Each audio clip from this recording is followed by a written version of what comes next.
Tuhan menciptakan manusia itu dengan komplit ya, ada roh, jiwa, dan tubuh ya.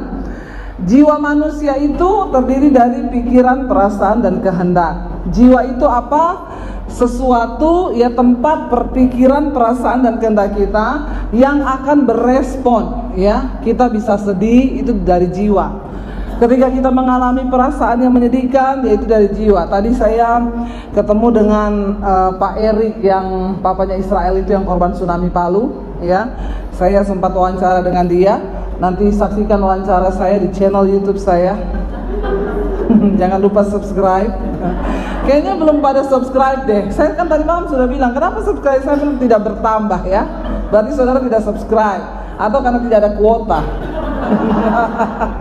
Ya, cerita dengan dia, saya tanya gimana Pak, sedih saudara. Kenapa? Karena waktu kejadian itu dia sama anaknya itu kan lagi, hotelnya dia itu yang Total X itu ya. Jadi waktu kejadian dia pergi ke Anjungan itu kan, lagi pada mau nonton acara, istrinya di dalam ya, lagi hitung pembukuan keuangan. Lalu pas kejadian itu dia bilang itu dia lihat gelombang tsunami naik di atas kepalanya yang pertama. Lalu dia cuma bisa teriak, darah Yesus, Tuhan Yesus tolong. Lalu tiba-tiba yang kedua yang airnya hitam, mereka terpukul oleh tsunami. Yang dia nggak habis pikir waktu kejadian itu istrinya itu bersama pegawainya gandengan tangan.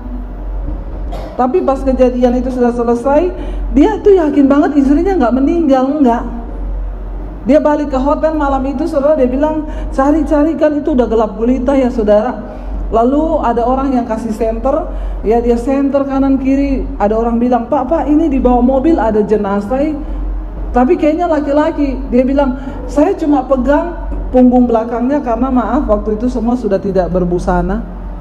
Yang meninggal tuh semua nggak berbusana, diterpa tsunami yang begitu hebat. Ya memang udah telanjang semua saudara. Dia bilang saya pegang pundaknya orang itu, dia bilang ada pasir-pasir kan. Saya bersihin pasirnya, tapi waktu saya pegang, saya tahu ini kulit istri saya. Itu suami yang hebat ya. Dia masih tahu loh itu kulit istrinya. Harusnya begitu ya. Benar gak saudara ya? Saking sudah satu roh dan jiwa dan tubuh itu. Saya bilang, kok Bapak tahu? Ya tahulah Bu, namanya suami istri ya, walaupun gelap gulita saya pegang tuh saya tahu istri saya. Jangan sampai suami lebih tahu ini istri orang, bahaya. Ya. Lalu ya, dan tragis sekali dia menemukan istrinya di bawah mobil dan ditimbun dengan pohon yang begitu besar. Keadaannya sangat mengenaskan saudara. Dia berkata, ketika itu saya sedih dan hancur dan terpukul, tapi saya nggak ngerti kenapa Tuhan mengizinkan itu. Waktu kita mengalami sesuatu yang sedih, perasaan kita langsung sedih. Itu jiwa. Ya, jiwa itu tempat kita bereaksi. Dia bilang ya, karena dia terpukul dan depresi saudara, sampai 3 minggu nggak bisa, 3 bulan nggak bisa tidur. Tiap malam dia minum obat tidur sampai dosis yang tertinggi, sampai dokter udah nggak mau kasih lagi. Kenapa saudara? Karena perasaan sedih tadi yang cuma di jiwa disimpan di dalam hati. Hati itu tempat menyimpan sesuatu. Makanya Alkitab bilang kalau perbendaharaan hatimu baik, maka baik juga hidupmu. Tapi kalau perbendaharaan hatimu itu semua yang buruk, maka buruk. Sampai dia ke psikolog, saudara, psikolog bilang, Bapak buang semua fotonya. Bukan karena Bapak gak mencintai, bukan. Tapi itu akan menjadi satu luka yang terus membayang-bayangi Bapak. Setiap kali lihat foto akan terluka terus. Jadi lebih baik buang, bukan karena gak mencintai. Karena kalau Bapak gak kuat, ya itu maka hatinya akan terus hancur. Lalu dia berpikir sampai kapan dia harus seperti itu. Akhirnya dia mulai bangkit, dia menguatkan dirinya sendiri. Sekarang udah gak minum obat saudara. Tapi saudara lihat, jiwa itu tempat kita berespon. Waktu kita menghadapi kesedihan, senang, itu dari jiwa. Tetapi hati itu tempat kita menyimpan. Respon dari jiwa itu. Nah, saya tidak tahu hari ini saudara yang ada di hatimu itu apa. Halo? Ya, Coba ingat-ingat, perbendaharaan hatiku ini apa ya? Yang buruk atau yang baik ya? Daud pernah berkata begini saudara, ya. Di dalam Mazmur 42 ayat yang kelima, Daud berkata begini, Mazmur 42 ayat yang kelima. Kalau saudara sudah dapat, kita baca sama-sama. Mazmur 42 ayat yang kelima. Mengapa engkau tertekan, hai jiwaku, dan gelisah di dalam diriku? Berharaplah kepada Allah, sebab aku akan bersyukur lagi kepadanya, penolongku dan Allahku. Daud adalah orang diurapi Tuhan, tapi dia pernah tertekan gak jiwanya? Pernah, ya. Kita semua juga pasti pernah perasaan kita tertekan. Nah saudara, baper itu bawa perasaan. Ya, hati-hati, karena perasaan kita bisa menjerumuskan kita dan membuat kita ini hidupnya tidak berkenan kepada Tuhan. Apapun kegiatan kerohanian kita, mungkin kita sudah pelayanan atau sudah khotbah sekalipun, kalau engkau tidak bisa menjaga perasaan dan hatimu di hadapan Tuhan, maka engkau akan melakukan banyak dosa. Contohnya apa? Kain. Ya, ketika Kain iri hati kepada Habel, dia baper. Saudara, waktu itu mereka mempersembahkan korban. Lah kan Habel ini tidak menyogok Tuhan kan untuk menerima persembahannya kan? Emang bisa dia sogok Tuhan? Itu kan perkara-perkara rohani. Tapi lihat, Habel persembahannya diterima, Kain gak diterima. Lalu Alkitab berkata, maka hati Kain menjadi sangat panas. Ya, ketika hatinya panas, maka mukanya pasti muram. Makanya Alkitab bilang, Tuhan berkata begini, Kain, kenapa hatimu panas? Mukamu muram. Pertama itu timbul dari jiwa, di mana Kain itu melihat, kok Habel persembahannya diterima? Baper dia. Kok saya enggak? Harusnya kalau hatinya itu enggak baper, dia kan gini, Tuhan, kenapa Habel diterima saya enggak ya? Ada yang belum berkenan kali dalam diri saya. Lalu dia bertobat, ampuni saya Tuhan, saya pengen persembahan saya diterima. Harusnya kan begitu kalau hatinya baik dan bersih. Tapi enggak, dia baper, dari iri hati meningkat kepada sakit hati, lalu menjadi panas hati. Lalu Alkitab berkata dengan diam-diam, saudara, bahaya kalau baper engkau simpan di dalam hatimu. Ya, yang tadinya cuma iri hati jadi panas hati, lalu terjadi sebuah pembunuhan. Ya, orang yang baper itu saudara, ya, makanya saya tadi malam bilang kan ada ibu yang simpan bapernya, ya, ketemu dari mana? Situs apa? Ya, ada perlu apa? Ini tuh orang baper, ya, kepahitan, kebencian disimpan semua. Jadinya dari cara bicaranya, dari omongannya. Saudara, kadang-kadang kita lihat itu orang ya, kalau ngomong selalu nyelekit, nyakitin hati. Ada orang begitu, kenapa? Hatinya itu tidak beres.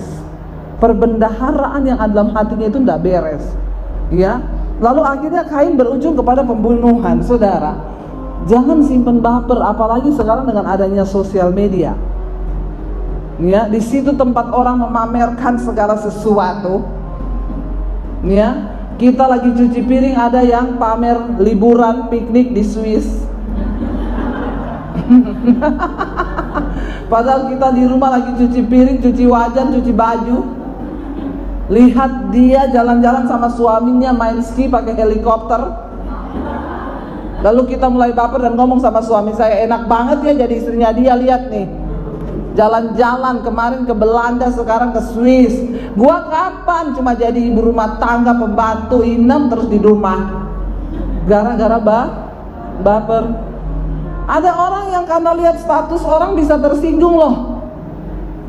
Ya, ada yang pernah WA saya gini, Bu maaf ya, ibu nulis itu status untuk saya. Astagfirullah, subhanallah. Terus saya bilang gini, maaf ya, perasaan teman saya bukan cuma kamu deh. Loh, bener gak? Ya, teman saya itu Facebook 1 5.000 orang, Facebook 2 saya 5.000 orang, sampai sudah tidak bisa menerima pertemanan. Terus dari antara itu kamu tersinggung, Emang cuma kamu teman saya? Sorry ya Bu, saya ini menulis firman untuk semua orang, dan yang saya bagiin itu firman Tuhan. Lah kenapa Ibu tersinggung? Terus saya diblokir. Haleluya, puji Tuhan dah. Iyalah, karena lumayan berkurang lagi satu kuota. Jadi saya bisa nambah orang yang lain yang mau masuk, yang antri banyak. Lalu orang baper gitu rugi nggak? Ya rugi lah, kehilangan temen gara-gara baper. Saudara, hidup ini dibikin enjoy aja lah. Nggak usah apa-apa dikit baper, tersinggung, marah, ngambek. Ya kita capek ya, mukanya jadi tua. Apa-apa dikit baper. Orang berhasil dia baper. Itu orang kok berhasil ya, sukses ya, cari uang dari mana? Orang baper begitu. Ya, nanti kalau ada orang susah, melarat, dia bilang syukur susah, makanya nggak diberkati kan, banyak dosa. Saudara, berhentilah jadi orang yang baper, karena kita yang rugi. Satu kali saya dapat kiriman ayat firman Tuhan. Kata-katanya begini, jagalah perkataanmu, sebab menurut perkataan kamu akan dibenarkan, dan menurut perkataan pula kamu akan dihukum. Karena setiap perkataan sia-sia yang keluar dari mulutmu harus engkau pertanggungjawabkan di hadapan Tuhan. Itu ayat. Saya baca dapat ayat itu di SMS orang, saya merasa diberkati. Saya bilang amin. Saya balas amin, thank you ya, firmannya sangat memberkati. Karena saya merasa terberkati, ya saya kirimlah kepada satu orang ibu. Waktu saya kirim, responnya saudara, saya kaget. Nggak usah sok menggurui ya. Emang perkataan saya kenapa? Selama ini kamu tersinggung. Emang pernah saya menyinggung kamu dengan perkataanmu? Nggak usah kirim-kirim ayat yang seperti itu, please deh. Astagfirullah, subhanallah. Saya tidak menyangka benar. Loh, saya bilang gini, Bu, ampun Bu, saya kenapa kirim ayat itu ke Ibu? Karena saya sangat diberkati. Lalu saya balas orang yang kirim itu, yes, amin, puji Tuhan, terima. Padahal yang harusnya tersinggung saya dong. Saya hamba Tuhan dikirimi jemaat ayat begitu, coba. Ya, saya kan bisa balas dia, saya ini hamba Tuhan ya, ngapain lu kirim-kirim ayat ngomong perkataan-perkataan, gak usah sok ngajari. Harusnya kan begitu. Ini enggak loh, saya diberkati bener. Saudara, orang tuh kalau baper, ayat firman aja tersinggung dia. Ayo, ya, berusahalah. Orang kirim apapun terima dengan sikap hati yang benar. Kita tuh hidup baper nggak akan untung, malah rugi. Saya udah melihat orang-orang yang baper akhirnya keluar dari grup, ya, tiba-tiba mundur dari grup ya, akhirnya apa? Nggak dapat temen. Orang happy senang-senang, dia nggak ada yang mau temenan sama dia. Kenapa? Baper. Ya, salah dikit tersinggung, apa dikit marah. Satu kali saya pernah layani satu orang ibu di acara retreat wanita. Ibu itu dibawa orang, saudara. Ketika saya sedang mendoakan, ibu itu dibawa sama pengerja. Bu, tolong doakan Bu. Saya lihat tampangnya, saya nggak mau doain ibu ini. Kenapa? Modelnya itu dibawa maju gini. Ya, dari modelnya aja ini orang bermasalah banget ya. Saya ini mau doakan ya, tolong Bu doain Bu. Saya tanya, ibu mau didoakan? Diam aja dia, gini. Saya pikir nih nggak saya tumpang tangan, bagusnya tumpang kaki. Tapi karena saya mempertimbangkan pengerja yang sudah bawa dia ke depan, ya, akhirnya saya doain, saudara. Dalam hati saya, Roh Kudus, kalau engkau mau jamah, kalau enggak juga nggak apa-apa. Karena kita lihat model orang begini nih nggak niat didoakan kan. Ya udah, saya tumpang tangan, tiba-tiba dia menggelepar kayak orang kesetrum.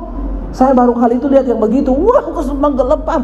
Ya, akhirnya datang semua pengerja. Dalam nama Yesus, makin menggelepar. Dalam nama Yesus, makin menggelepar. Terus saya bilang gini sama ibu-ibu pendoa saya, Bu, minggir, nggak usah ditengking. Loh, kenapa nggak usah ditengking? Ini bukan setan, minggir. Minggir semua pendoanya. Saya bisikin sesuatu di telinganya, tiba-tiba dia diam. Ibu-ibu pendoanya bingung. Ibu Dewi, kenapa bisa tiba-tiba diam? Ibu bilangin apa? Saya bilang, Bu, berhenti, nggak usah baper.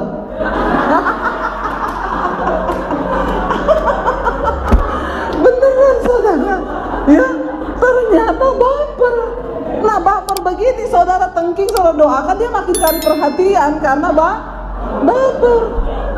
Makin di dalam nama Yesus, makin dia menggeliat. Darah Yesus makin menggeliat. Udah 6 orang maju semua nahan dia, sudah makin dia menggeliat. Saya bilang, mundur Bu, minggir. Saya tahu ini. Apa Bu? Minggir, ini bukan setan. Ya, habis itu saya bisikin telinga, diem langsung. Makanya mereka tanya, ibu bisik apa? Mau tahu atau mau tahu banget? Mau tahu Bu, saya cuma bilang, ibu enggak usah baper, berhenti. Langsung berhenti dia. Selesai itu, pas makan saya panggil dia duduk di meja saya. Pas dia lihat, Bu, duduk di meja saya sini Bu. Saya mau tanya ya, ibu itu tadi itu sebenarnya mau didoakan apa? Ada pergumulan apa? Persoalannya ibu itu apa? Dia bilang gini, memang modelnya orangnya sudah aduh gak enakan banget ya. Orang tuh kalau hatinya gak beres, gak enak diajak berteman. Amin. Makanya hatinya beres, biar enak kayak saya ini loh. Ya, saudara, saya tanya, dia bilang gini, saya kepahitan sama suami saya Bu. Kenapa? Dari awal kami menikah saya tidak pernah berbahagia. Dia selingkuh dan selingkuh dan selingkuh dan selingkuh terus Bu. Terus ibu tahu yang terakhir saya lagi dalam keadaan hamil anak yang ketiga. Saya bilang, tunggu Bu, ibu tidak bahagia? Iya, kenapa anaknya 3? Enggak bahagia aja anak ketiga saudara. Coba kalau bahagia berapa itu? 12. Untung enggak bahagia loh. Iya. Aduh saudara ya, inilah orang Indonesia. Ngomong bahagia anaknya 4, 5. Lalu saudara, saya tanya dia, ibu, terus bayangkan ibu saya lagi hamil anak yang ketiga Bu. Dia selingkuh sama perempuan. Lalu dia minta uang sama saya, dia gak mau kerja. Saya ini dari masih muda menikah sama dia. Ibu saya banting tulang siang dan malam. Jangan dibanting tulangnya Bu, sakit loh. Ya, lalu Bu saya itu banting tulang siang malam jadi siang jadi malam, kelelawar dong. Lalu terus saya kecewa sama dia Bu. Waktu itu akhirnya dia pergi selingkuh, terus dia minta uang, dia marah. Saya bilang, kamu itu ya, kamu harus takut loh sama Tuhan. Kamu bersikap begitu, kamu gak takut sama Tuhan. Dia jawab apa Bu? Biar kamu tahu ya, di dunia ini tidak ada yang saya takuti, termasuk Tuhan. Lalu dia pergi. Ibu tahu, dia bilang gak lama dia pergi Bu, saya dapat kabar dia kecelakaan. Lalu Bu, maaf ya, waktu saya pergi lihat, maaf Bu, isi kepalanya terhambur di luar.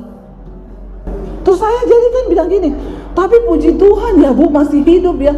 Enggak Bu, mati. Udah berapa lama? Udah hampir 10 tahun. Terus ini ibu dari tadi ngomong sama saya, ini kepahitan sama siapa? Sama dia Bu. Astaga Tuhan, ini lebih gila lagi nih. Orang udah mati dipahitin loh. 10 tahun coba. Saya bilang, astaga ibu, orang sudah mati ibu pahitin, ibu baperin. Iya Bu. Saya kalau ingat dia, saya bilang, terkutuk kamu sampai di neraka. Lalu saya bilang sama dia, Bu, ibu itu orang paling bodoh di dunia. Kenapa saya bilang gitu? Dia udah mati, nggak ngerti apa-apa lagi. Ibu yang masih hidup, ibu masih bawa bapernya ibu dari dia, yang saya yakin ibu pasti dalam hidup tidak bahagia.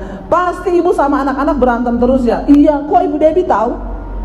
Ya tahu lah, orang baper hubungannya rusak sama orang lain. Saudara, coba saudara cek sekarang, Anda itu lebih banyak musuh atau lebih banyak teman? Coba cek. Ya, coba. Dalam 1 bulan ini sudah ada nggak orang yang berantem dengan saudara?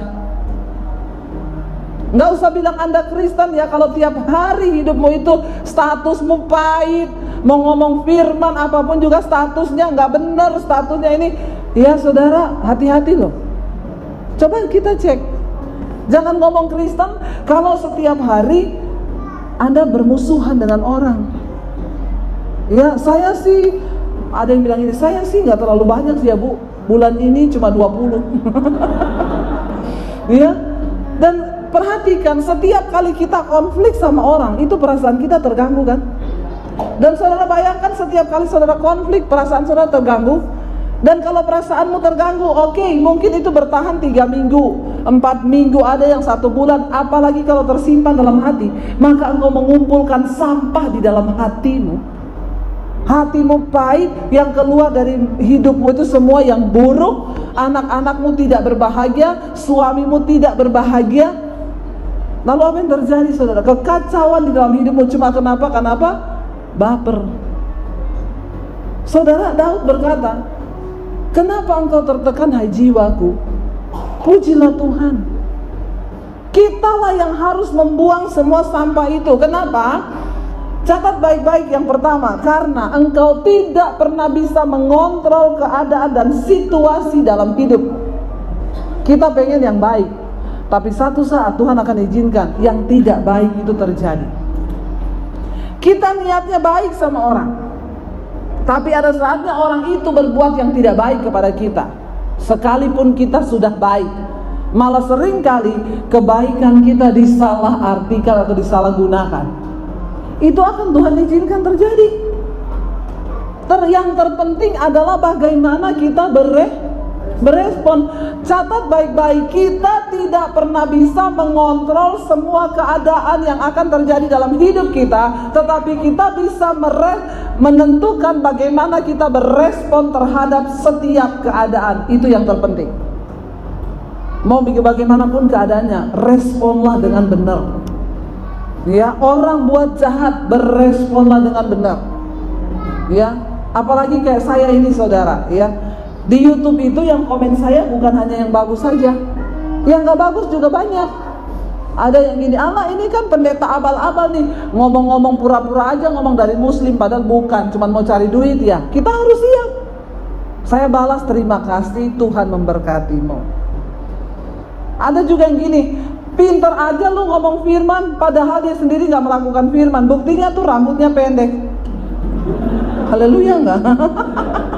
Ya, kan gak boleh perempuan rambut pendek, harusnya kan perempuan rambut panjang. Saya bilang sama dia gini, kenapa saya berambut pendek begini? Karena saya tunduk kepada suami, karena suami saya gak suka saya rambut panjang. Bener. Berapa kali coba pengen rambut panjang, baru segini dia udah gini, potong saya, potong. Udah panjang, ini masih pendek, saya potong. Dia suka yang rambut pendek, katanya nggak ribet. Karena kalau cewek itu rambut panjang, belayannya panjang, ya sampai di bawah, agak ribet gitu. Ya, dia suka yang rambut pendek, belayannya simpel nih, saya. Amin. Gak usah ribet ya, cuma saya. Nggak neko-neko gitu ya. Dan tapi ingat saudara jangan mencoba potong rambut seperti saya, karena hanya orang cantik yang bisa berambut pendek. Nggak usah tepuk tangan. Kalau nggak cantik jangan berani coba-coba, ya saudara. Ya ada yang komen begitu, ngapain lu khotbah nggak melakukan firman? Dia tidak tahu perjuangan saya. Dulu saudara, anak saya 3, rambutnya panjang semua. Anak saya bolak-balik gini, mami please deh pelihara rambut mam, panjangin mam, karena mereka tuh rambutnya panjang semua. Akhirnya saya coba satu kali, waktu lagi musim hair extension, saya diam-diam pergi saudara. Saya izin sama suami saya bilang, saya mau pergi cuci muka dulu ya. Iya, padahal saya sambung rambut. Saudara tahu sambungnya itu kan lama bingit ya. Saya sambung satu-satu, di klip dari pagi sampai siang. Saya pulang dengan rambut panjang, mirip-mirip Arsyanti gitu. Ya, lalu saya pulang, pertama yang lihat anak saya kan, dia bilang, ih mami cantik banget. Ya, saya bilang, iya, bikin kejutan buat papimu, biar saya boleh rambut panjang. Saya masuk di pintu, dia datang saudara, dan dia terkejut melihat saya. Dia bilang, lalu reaksinya apa? Sekarang juga balik copot. Anak saya yang kecil nangis, pap please deh pap, biarin dulu lah pap, sayang lo, kasihan mami lo, biarin seminggu. Beneran lo seminggu toh? Iya. Tapi nggak sampai seminggu, cuma 2 hari. Kenapa? Tiap tidur malam dia balik mau peluk saya. Kaget terus saudara tiap malam. Ya saya bangun pagi aja gini, hai sayang. Terus yang lebih menyakitkan lagi dia bilang apa? Say, copot, kenapa? Kayak benjol. Jangan tertawa, tidak usah menertawakan saya. Iya saudara, sakit nggak itu? Coba kalau saya baper. Ya tapi karena saya mau tunduk sama dia, oke lah saya balik, saya copot semuanya. Ya, lalu saya pulang kayak gini puas. Nah kayak gini cantik. Ternyata memang seleranya begini. Jadi saudara, ketika kita ini, apalagi jadi kayak saya ya, itu yang nonton khotbah-khotbah saya di YouTube, yang nonton tayangan saya itu puluhan ribu, komennya itu macam-macam. Kalau kita baper, saudara bisa bayangkan, saya udah bunuh diri. Lo bener nggak? Ya jadilah orang yang positif, jadilah orang yang tidak. Nah ini dia, yang bilang saya kayak bencong. Ya, saudara.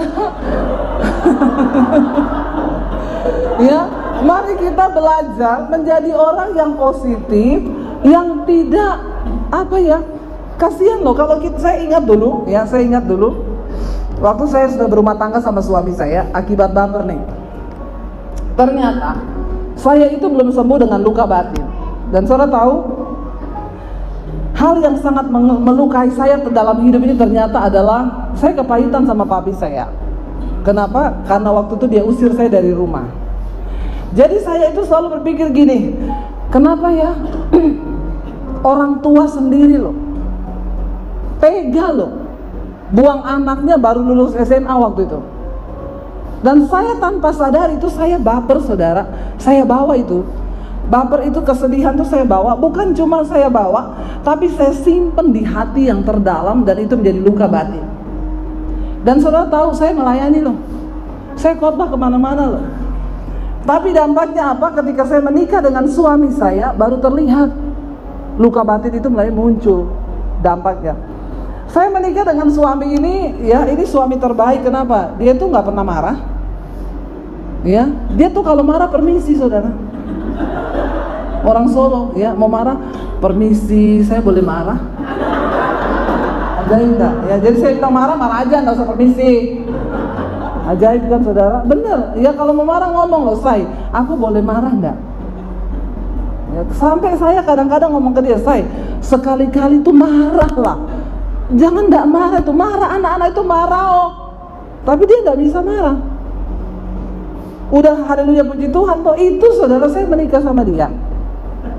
Kalau saya tersinggung, padahal dia nggak ada apa-apa loh. Dia tidak pernah maki saya, marah aja nggak bisa. Bagaimana maki? Dia nggak pernah bicara keras sama saya. Dia tidak pernah menyinggung masa lalu saya. Tapi kenapa saudara kalau dia salah ngomong misalnya gini ya, makanya gini loh, sebaiknya kita gini-gini, nggak usah di orang tua aja. Oh jadi kamu lebih bela orang tuamu. Jadi kamu, padahal saya selalu salah mengerti. Orang baper itu saudara, dia sudah bikin tembok. Semua yang datang itu nggak bisa kita terima dengan baik. Kenapa? Karena sudah ada tembok dalam hati kita, tembok yang pahit. Lalu sudah tahu, saya kalau tersinggung sama dia, saya pernah itu, anak saya baru umur 1 minggu, saya bawa pergi dari rumah. Masih merah-merah itu bayi, saya bawa pergi dari rumah. Saya ke rumah teman saya. Satu hari saya matiin handphone. Saya bilang sama teman saya, biarin aja, biar pusing dia mencariin saya. Gila nggak? Sakit jiwa kan? Nggak apa-apa, nggak dimarahin, nggak diapain. Akhirnya teman saya yang kasihan, dia bilang, Dep, ini pasti Daniel udah nyari-nyari kamu, kasihan loh. Akhirnya teman saya yang hubungi dia, katain, ini Debbie di rumah saya, jemput ya. Dia datang. Jadi saudara, saya pergi ke rumah teman saya berpikir gini, syukur lu ya kalau lu tersiksa tuh saya seneng. Baper nggak? Baper. Orang itu kalau baper, orang lain tersiksa dia seneng. Hati-hati loh. Kalau sampai ada orang jadi susah karena kita, lalu kita seneng, kita perlu bertobat saudara. Itu bukan perasaan dari Tuhan. Kenapa? Perasaan dari Tuhan itu mengampuni. Engkau tidak akan pernah diberkati ketika engkau inginkan orang lain itu susah. Tapi saya nggak terasa, ternyata saya masih bawa luka batin. Saudara tahu, saya kalau pukulin anak saya cuma untuk hal yang sepele, Saya ambil sapu rotan, saya pukulin mereka sambil ngomong gini, kamu tahu nggak? Dulu opa pukulin mami lebih dari ini, sambil saya hajar mereka. Gila nggak saya? Gila. Kenapa? Baper, disimpan. Saudara tahu, kalau mereka udah tidur malam, tadi siang abis saya pukul mereka sampai merayap-merayap, udah tidur malam, saya lihat mereka tidur, saya nangis, netesin air mata. Betapa jahatnya saya. Gila enggak? Orang kalau kayak begitu lama-lama kan bisa gila, saudara. Benar enggak? Jadi saya seperti melakukan yang bukan diri saya. Ini hati-hati. Kenapa? Orang itu ketika jiwanya bermasalah, dia masuk dalam yang namanya stres. Stres itu terjadi hanya beberapa hari. Tapi kalau sudah menuju 2 minggu lebih sampai ke 3 apa 1 bulan, itu namanya sudah bukan stres, tapi depresi. Depresi itu apa? Stres yang mengkristal. Baper, bawa perasaan yang sedih, gelisah, engkau kristalkan di hatimu, itu udah depresi. Tanda-tanda orang depresi apa? Engkau bisa melakukan yang bukan dirimu. Itu bukan setan. Itu baper yang kau simpan terlalu lama dalam hatimu. Saya kalau malam tidur lihat anak saya tidur, habis saya pukul tadi siang, saya nangis. Saya nangis sendiri. Akhirnya kan jiwa saya ini jadi galau kan. Lama-lama bisa sakit jiwa nggak? Bukan cuma itu, saya berselisih paham dengan suami saya. Saya benturkan kepala saya ke tembok, saudara. Suami saya tuh gini, saya jangan kayak gitu, biar kamu puas, pak, bodoh nggak? Bukan cuma bodoh, goblok kan? Ya iyalah, kenapa baper? Akhirnya satu kali, ya saya baper lagi sama suami. Lalu malam itu dia bilang gini, Say, kamu tuh perlu didoakan pelepasan. Marah nggak saya? Marah, saudara. Saya ini udah pendeta, saya udah lepasin orang. Kamu nggak usah ngajarin saya soal pelepasan.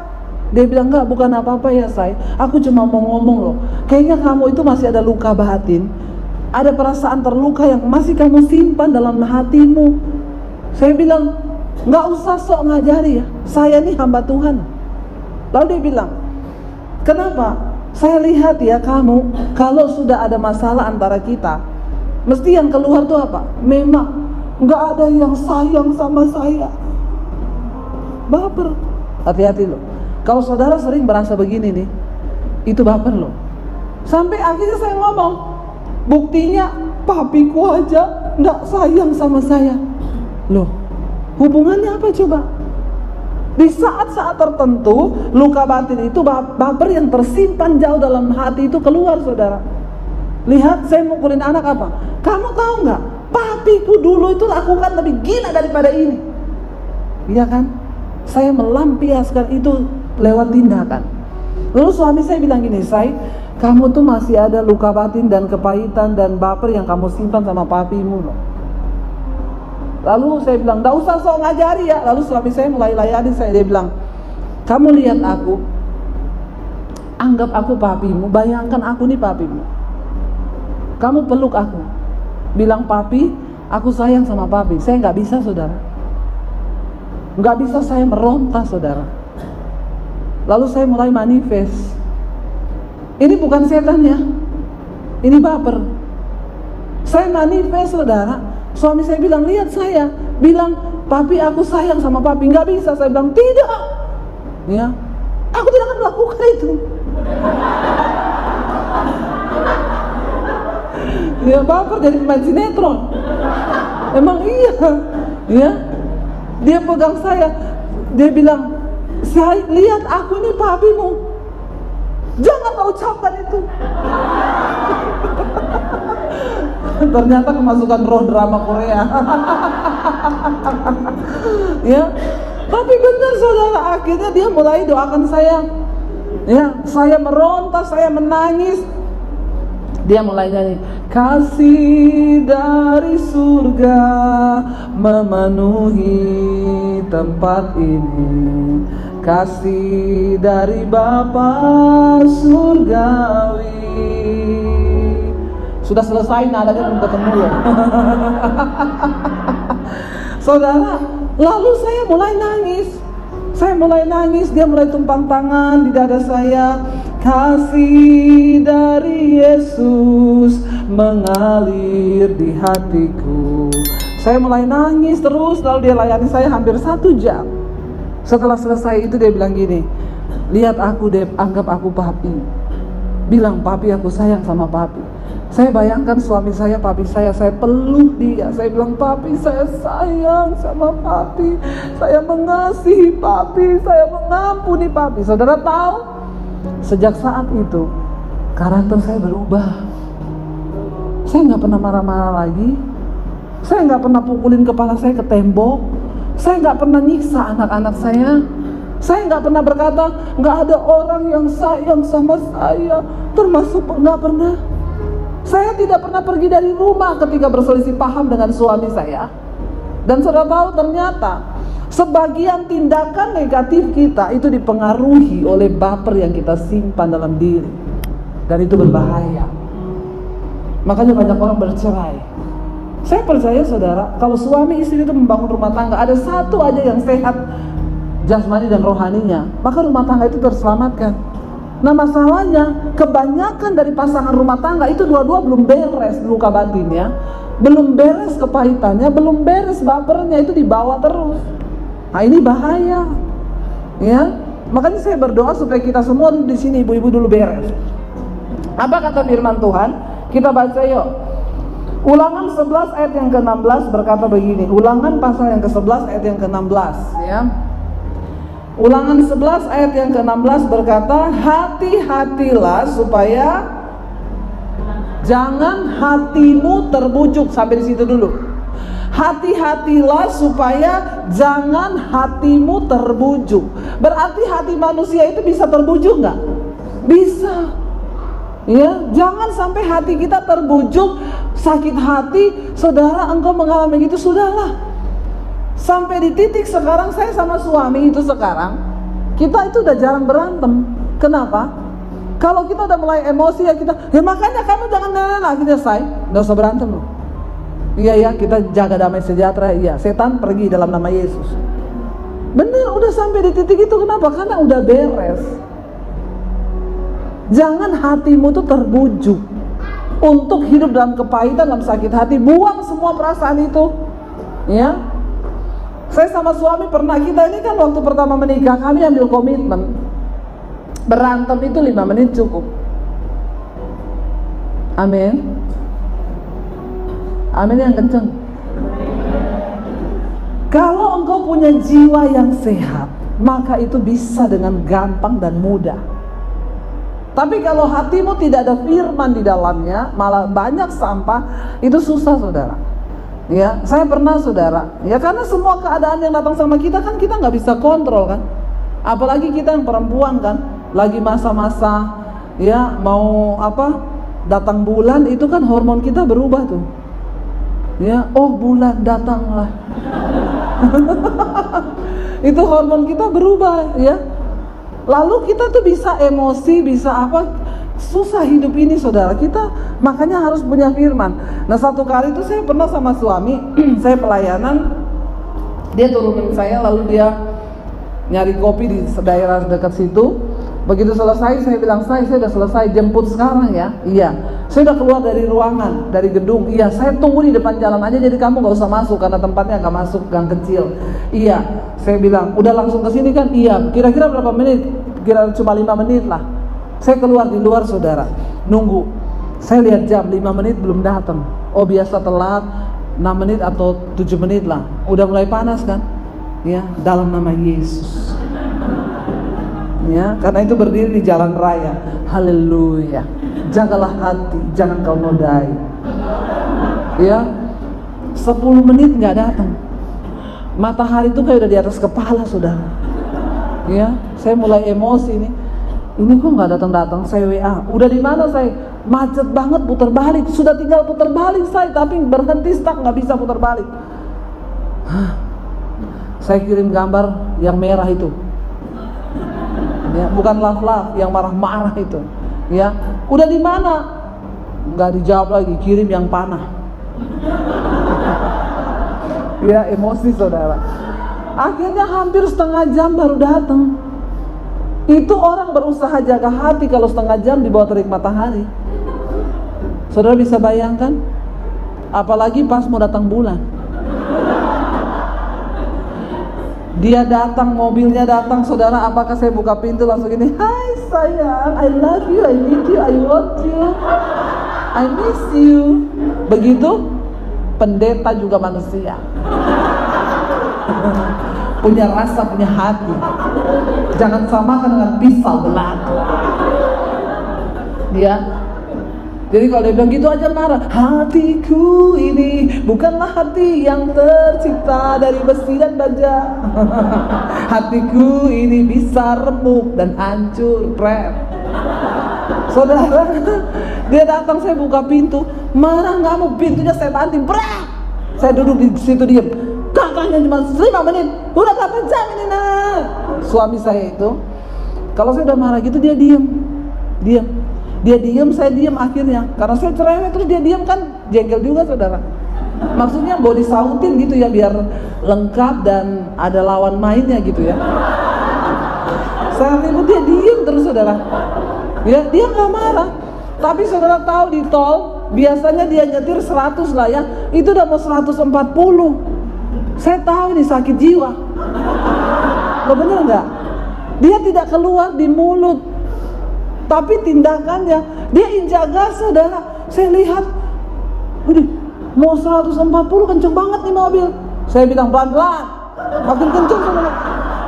Makin kenceng bener. Perhatikan ya, orang tuh kalau baper dibiarin terus gitu. Jadi begitu. Lalu tiba-tiba Roh Kudus bilang ini kalau kecelakaan mati langsung nih berdua nih. Di jalan tol, bener nggak? Terus matinya dalam keadaan marahan. Masuk surga atau neraka? Pede banget lu. Ya walaupun saya pendeta, iya, nggak peduli. Yang Tuhan lihat tuh akhir hidup kita, makanya berjaga-jaga senantiasa.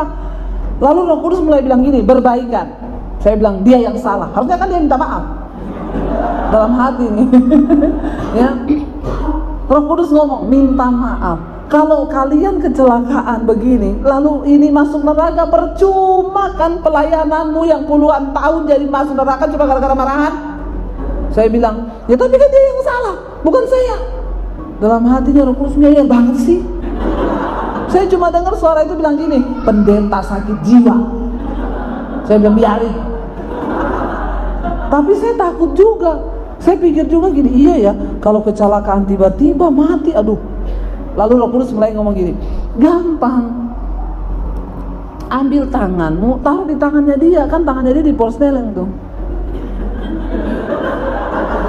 Ya. Kendalikan emosimu. Ini bukan soal sweet-sweet, bukan. Ini lagi tidak manis, lagi pahit. Ya kalau sweet-sweet enak saudara kalau lagi manis. Ya, sebenarnya Roh Kudus bilang gini, sesimpel ini loh, ambil tanganmu, taruh di atas tangan suamimu. Tapi kan mengendalikan jiwa ini, perasaan ini tuh tidak mudah. Benar nggak? Kita ini diciptakan Tuhan, ada yang namanya emosi. Nah, bagaimana kita bisa mengalahkan daging kita? Itu marah termasuk daging. Perbuatan daging telah nyata, Galatia 5:19-21. Hawa nafsu, amarah, kebencian, dendam. Itu daging loh. Barang siapa yang hidup menurut daging, dia akan mati binasa. Tetapi jika oleh Roh engkau mematikan perbuatan dagingmu, kamu akan hidup. Kenapa roh kita harus kuat? Supaya roh kita bisa menang terhadap daging kita.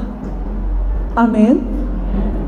Ini loh peperangan yang sesungguhnya itu ini di dalam kekristenan. Setiap hari kita akan berperang melawan kedagingan. Lalu Roh Kudus bilang, ambil tanganmu, taruh di atas tangannya dia. Nggak mau. Kalau kecelakaan mati dua-dua. Saya takut saudara. Ya rupanya masih ada takut akan Tuhan juga di hati. Saya mau angkat tangan saya ini, kan sebenarnya angkat aja taruh di tangannya dia, selesai kan. Kayak orang kena stroke. Udah terangkat separuh, jatuh lagi. Tapi saudara lihat, begitulah perasaan mengendalikan hidup. Jangan anggap enteng loh. Saya mau angkat lagi tangan saya ini bergetar, saudara. Mau mengalahkan kedagingan itu nggak gampang. Coba praktek. Saya doakan besok ada masalah ya, langsung praktek, amin. Loh ini loh kekristenan itu begini. Ini nggak didapat di sekolah Alkitab, enggak. Ini pelajaran Roh Kudus begini. Akhirnya saya berdoa dalam nama Yesus Tuhan. Saya mempraktekkan Daud. Hai jiwaku, kenapa engkau tertekan dalam diriku? Pujilah Tuhan. Saya mulai memperkatakan firman. Di dalam hati saya mulai memperkatakan, kenapa engkau harus banyak baca firman? Taruh di hatimu. Waktu engkau dalam keadaan begitu, firman yang akan berbicara. Maka jangan terlalu banyak nonton film India, apalagi drama Korea. Hanya dewa yang tahu. Bertobat saudara ya.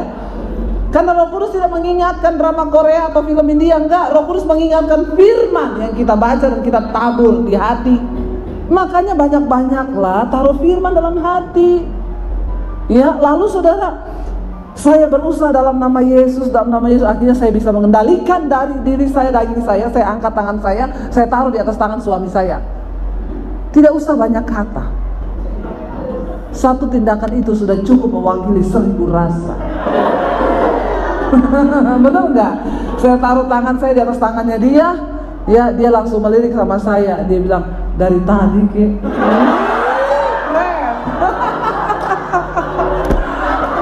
Dalam hati saya, kalau dari tadi ngapain bukan lo? Dia bilang, kan aku takut. Benar loh saudara. Ya hati-hati ya. Karena perasaanmu bisa mengendalikan sikapmu. Saya tidak heran kenapa Kain sampai bunuh Habel. Ya begitu. Lalu perasaannya bilang, ambil pisau, ambil. Ya, tikam Habel, tikam. Kenapa? Karena yang mempengaruhinya itu, yang mengendalikan dirinya itu sudah perasaan kebenciannya. Buang itu jauh-jauh. Kita baca satu ayat lagi, masih di dalam Ulangan 11 ayat yang ke-18. Ini kuncinya saudara. Ulangan pasal yang ke-11 ayat yang ke-18. Kita baca sama-sama. Tetapi kamu harus menaruh perkataanku ini di mana? Di dalam hatimu dan dalam jiwamu. Kamu harus mengikatkannya sebagai tanda pada tanganmu, dan haruslah itu menjadi lambang di dahimu. Bagaimana kita bisa memenangkan perasaan kita? Tidak ada cara lain. Taruh perkataan Tuhan itu di dalam hatimu dan di dalam jiwamu. Jadi waktu kita mau marah, waktu kita mau sedih, waktu kita ingat firman Tuhan.